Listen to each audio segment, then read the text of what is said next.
Já diziam os antigos profetas ou videntes, ao dar ciência das energias que regem a nossa evolução, que o universo é como uma grande engrenagem, a imagem de rodas dentro de rodas. E quando comparamos as diversas abordagens existentes mundo afora sobre os ciclos planetários, temos então uma comprovação bem interessante deste fato.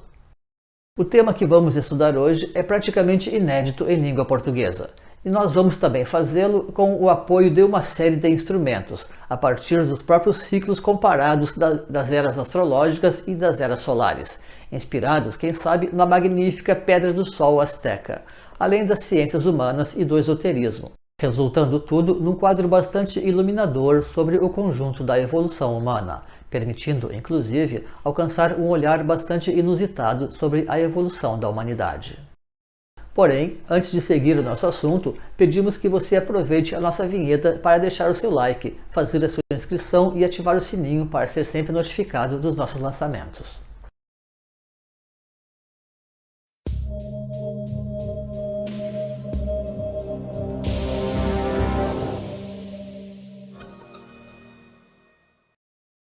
Quando perguntamos o que é um ser humano, nem sempre podemos aceitar uma resposta simples, sabendo quantas dimensões a espécie humana pode ser capaz de acessar, especialmente quando emprega o seu livre-arbítrio de uma forma sábia e criativa.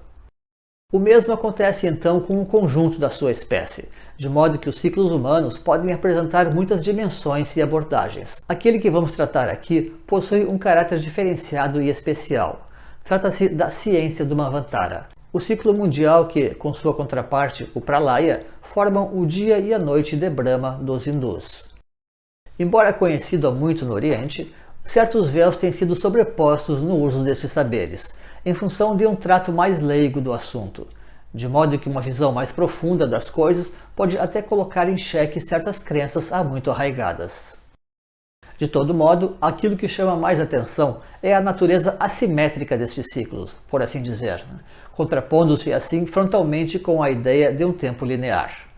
Qual seria então a origem e a justificativa desta forma tão peculiar de tratar a evolução humana? Certamente ela visa um fim, um propósito e um objetivo definido, enaltecendo sobremodo a unidade do próprio ciclo no qual ela encerra a sua própria evolução. É, pois, como uma verdadeira espiral de tempo, na geração de um vórtice de energia que conduz ao fim e ao cabo para além desta evolução e até mesmo para uma nova dimensão, como uma verdadeira jornada de transcendência, portanto. Haveria, por acaso, algum paralelo a isto em alguma outra filosofia? Existem doutrinas que buscam impor um certo colapso ao tempo linear, como é o caso do Tzolk'in Maya, através de uma cronologia contrastante ao tempo comum. Porém, o que parece haver de mais semelhante ao Manvantara são mesmo certos calendários esotéricos observados nas antigas escolas de iniciação, tal como na escola de Pitágoras, para registrar a natureza essencial dos ciclos espirituais. Qual a razão, enfim, de haver tais véus sobre essa ciência? Terá se depreendido a ciência do Manvantara, então, das ciências secretas das escolas iniciáticas? E neste caso, considerando a possibilidade de empregar uma analogia desse ciclo maior para fins de iniciação, servindo eventualmente até mesmo como mote principal deste conhecimento, compreende-se então o sigilo sobre ela existentes. Não se trata, porém, de nada muito simbólico ou arbitrário. Acontece que os ciclos básicos da evolução iniciática do indivíduo se dividem naturalmente nesses termos, somando 10 anos mínimos de esforços direcionados, sempre e quando tudo seja realizado com suficiente conhecimento de causa. Na evolução mundial, tal coisa envolveria milênios, ou melhor, todo um arco do sidério zodiacal. E aqui encontramos o nosso primeiro grande desafio com essa doutrina. Acontece que esse ciclo costuma ser formulado, na verdade, em termos de alguns milhões de anos. Um valor que seria capaz de atender aproximadamente a antiguidade da própria evolução hominídea, quer dizer, totalmente pré-humano, mas ainda dentro dos rudimentos dessa específica formação pré-humana. Estudiosos de renome têm entrevisto possíveis soluções. Para René Guénon, os zeros que existem nos valores do Manvantara são apenas véus dos ciclos verdadeiros. Havia com efeito o ciclo caldeu de 4.320 anos, de grande eficácia dentro da geometria cósmica, na medida em que reúne o ano cósmico em 6 segmentos. Não obstante, existe também no seio dessa filosofia uma espécie de fórmula secreta, que condiz diretamente aos ciclos do próprio Homo sapiens, que é seguramente menor do que aqueles das espécies hominídeas anteriores. Esta fórmula se encontra explanada no próprio glossário teosófico de Blavatsky, no verbete Yugas. Acontece então que essa filosofia chama esses grandes calendários paralelos de tempo humano e de tempo divino, colocando-os aparentemente em relação. A fórmula em questão é apenas o valor 360, que ao dividir os 4.320.000 anos do tempo humano, resulta em 12.000 anos divinos, resultando assim num simples arco ou hemiciclo do próprio ano de Platão. O amplo tempo humano pode ser considerado aqui um tempo material, temporal inferior, e o tempo divino pode ser considerado um tempo espiritual, atemporal superior. Teríamos então que, segundo o esoterismo, com possível respaldo da ciência, este tempo divino significa exatamente o período em que a humanidade atual vive sob a guarda divina ou das forças espirituais, em termos que quiçá superiores aos da espiritualidade incipiente das outras espécies pré-humanas. Manvantara significa literalmente período entre dois Manus, os grandes mentores cósmicos da humanidade. Na transição da quarta ronda teriam vindo os Kumaras, com destaque para Sanat, o Eterno. Isso teria acontecido em meados do período lemuriano, e não casualmente correspondeu à Era de Virgem, palavra que traduz, aliás, Kumara. Lembrando que isso também corresponde ao começo das grandes migrações para as Américas no começo do Neolítico. Se fala então na teosofia que estamos atualmente na quarta ronda da evolução humana, e considerando cada ronda como arcos do ano cósmico do tempo divino, chegaremos ao mesmo prazo da evolução superior do Homo sapiens reconhecido pela ciência, que é de cerca de uns 50.000 anos. E com isso, fica patente que a humanidade apenas se diferenciou realmente das espécies primitivas porque teria ocorrido a certa altura uma intervenção superior em seu meio. Este fato também está ligado ao nome dos Kumaras, de modo que cada um dos 4 Kumaras regeriam um desses 4 arcos mundiais de evolução. Onde e quando aconteceu aquela primeira grande revelação pode ser difícil saber. No entanto, a literatura teosófica associa a primeira Shambhala ao Oriente. Se considerarmos as grandes migrações pré-históricas, vemos que os humanos saídos da África realmente passaram pela Índia naquele momento, criando raças negroides na região, tal como sucederia também na Austrália na sequência, ainda no mesmo período. Normalmente, as grandes renovações culturais estão associadas a migrações importantes da humanidade, assim como a grandes encontros de culturas, forjando sínteses inovadoras em várias direções. E foi isso também que aconteceria na transição do Neolítico que deu abertura ao atual Manvantara, nas grandes migrações que repovoariam as Américas, isto é, as grandes Atlântidas insulares. Pode ser importante dizer então que, dentro do plano quaternário do Manvantara, o ciclo atual possui importância especial por ser o quarto da evolução do Homo sapiens, encerrando de certa maneira o projeto da evolução humana propriamente dita, ainda que tal evolução esteja prevista para seguir durante 7 ciclos na direção do refinamento da espécie. Tal como poderia ser importante mencionar aquela crença comum no Oriente de que vivemos num Kali Yuga desde a morte de Krishna, há 5.000 anos. Isso se deveria apenas ao trato com um ciclo maior, que, não obstante, não mereceria ser tido muito em consideração. Existe, no entanto, um aspecto importante de observar nisso tudo, que eventualmente pode até causar alguma estranheza ao leigo. As pessoas tenderiam a imaginar que a Idade de Ouro, por oferecer a condição mais pacífica e harmônica do mundo, representa o período de maior realização espiritual das pessoas. E, no entanto, essa idade representou bem mais apenas uma espécie de noviciado planetário, que é também a etapa mais longa da evolução espiritual. E na outra ponta está a breve e dramática Idade de Ferro, sob a qual, no entanto, a humanidade alcança as maiores realizações em função das elevadas provações a que ela está submetida. Alguns autores esotéricos já têm mencionado isto, sem porém ser muito bem compreendidos. Pessoalmente, eu até posso entender bastante bem essa questão, pois sempre que penso numa possível Idade de Ouro na minha própria vida, naturalmente me reporto aos meus tempos de noviciado espiritual, sob a paz e a beleza, a disciplina e a segurança dos ashrams e dos mosteiros, com seus abençoados mestres e instrutores, e onde certamente coloquei bases muito sólidas para o meu próprio futuro. Contudo, tal situação estava bem longe de representar a minha fase de maiores realizações pessoais e espirituais, as quais ocorreram mais tarde e, pelo contrário, estiveram bem mais prementes de inquietudes e de provações. Aqueles ambientes de paz das origens foram necessários para quem buscava um novo despertar seguro na luz em suas próprias existências, introjetando assim nas suas próprias pessoas a firmeza interior necessária para enfrentar situações posteriores mais desafiadoras. Tais coisas permitirão, enfim, lançar também um novo olhar sobre a natureza e a evolução da nossa própria humanidade, em torno de temas que possuem por vezes, inclusive, as suas sutilezas.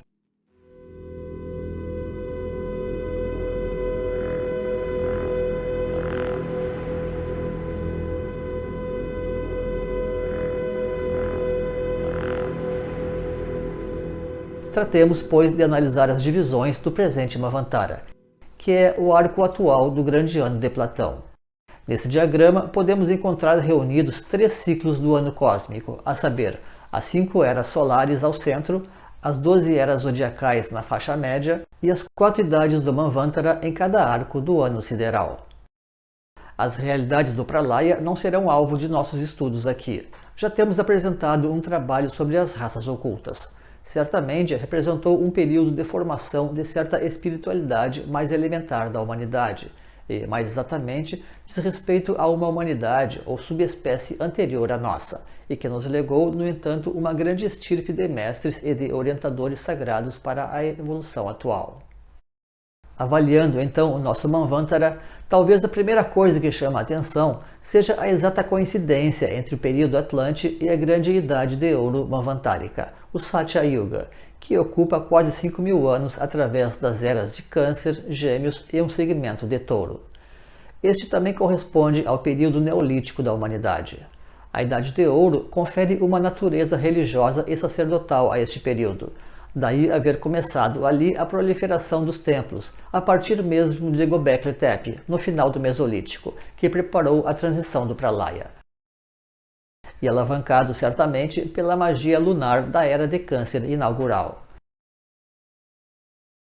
Tratou-se então com isto da difusão do discipulado e, maiormente, do próprio noviciado espiritual da atual humanidade.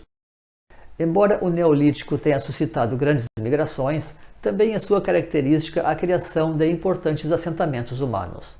Daí o próprio surgimento de proto-cidades também, à medida em que avança esse período inicial.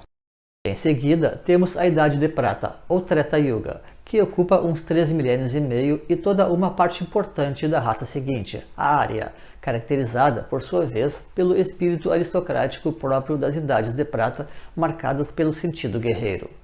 Não obstante, este aspecto foi mais marcado com a chegada da Era de Áries. Note a similitude do termo com a palavra Arya, ao passo que na origem, sob Touro, o aspecto civilizatório foi certamente mais marcante, e que foi um aspecto certamente muito significativo para toda a cultura da chamada Idade dos Metais. E aqui sim, a ideia do discipulado fica mais patente, sob a luz dos grandes mestres trazidos pelo ciclo ário. Muitos grandes reis e imperadores foram discípulos de profetas, mentores e patriarcas neste nobre período da humanidade. Na sequência, surge a Idade de Bronze do Manvantara, ou Dvapara Yuga, que ocupa uns 2 milênios e meio e cuja essência burguesa combina bem com a Era de Peixes que a recebe. O espírito religioso também domina este período, porém em termos mais materiais. Este é o momento sob o qual ainda nos encontramos e que também avançará por uma parte importante da nova Era de Aquário, criando uma ponte entre 2 ciclos culturais da presente humanidade, que foi a raça ária e a nova raça americana. Muita gente imagina que já vivemos o Kali Yuga. Durante essa idade burguesa, paradoxalmente, a humanidade atual vem conquistando a sua iniciação superior, graças ao amadurecimento espiritual alcançado pelos membros da raça e pela experiência coletiva acumulada, tal como faz o acúmulo de informações reunidas. Se trata, porém, de um processo em andamento, e os desafios que os tempos trazem exigirá um grande amadurecimento da humanidade e das pessoas mais conscientes e evoluídas. Finalmente sucederá a Idade de Ferro, ou Kali Yuga ou Idade Negra, dentro de quase um milênio aproximadamente, e que dura um pouco mais de 1000 anos também, ocupando a segunda metade de Aquário.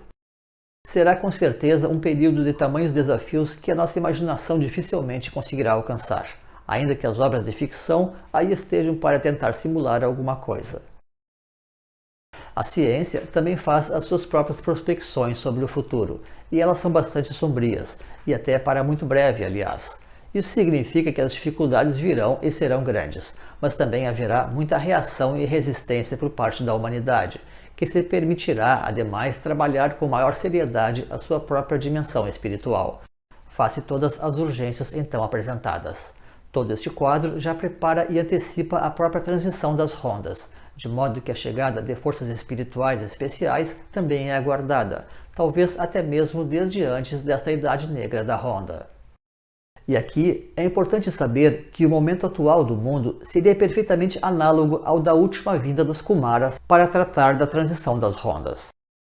Passado um novo arco de tempo cósmico, eis que no final da Era de Peixes começaram novamente a acontecer grandes migrações para as Américas, preparando assim o terreno para uma nova formação racial. Para concluir, também sobre a questão da transição, a doutrina do Manvantara trabalha com medidas bem específicas para isto, somando até 20% do montante de cada ciclo e subciclo dos tempos da evolução. Na verdade, devemos considerar este padrão de transição não apenas dentro de cada subciclo ou idades, mas também para todo o conjunto dos arcos mundiais, conferindo assim um montante de 1300 anos em cada uma das 4 esquinas desses grandes arcos. Chamamos então a todo esse período de transição de Mahavajrayuga, a grande idade do diamante.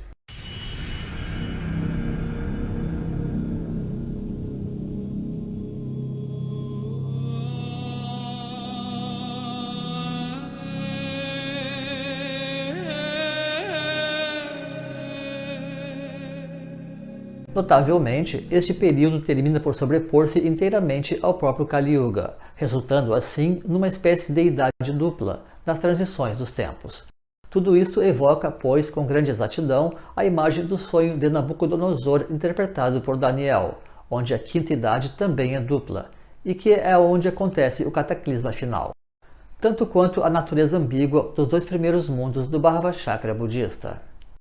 Para quem deseja saber mais sobre estes assuntos, temos vários artigos em nossos blogs e outros vídeos afins. Colocaremos alguns links aqui na plataforma. E na nossa literatura temos A Ciência do Manvantara, reunindo muitas informações simbólicas e práticas sobre este tema, num estudo bastante amplo sobre o universo dessa ciência, assim como Os Decretos de Agartha para a Nova Era, que trata dessa mudança dos grandes arcos da evolução mundial. Os links do editorial estão na descrição aqui na plataforma e também no final do vídeo. Agradecemos a sua companhia, deixe o seu comentário e compartilhe com suas redes sociais. Até a próxima ocasião neste canal. Lembrando sempre, a civilização cósmica está a caminho.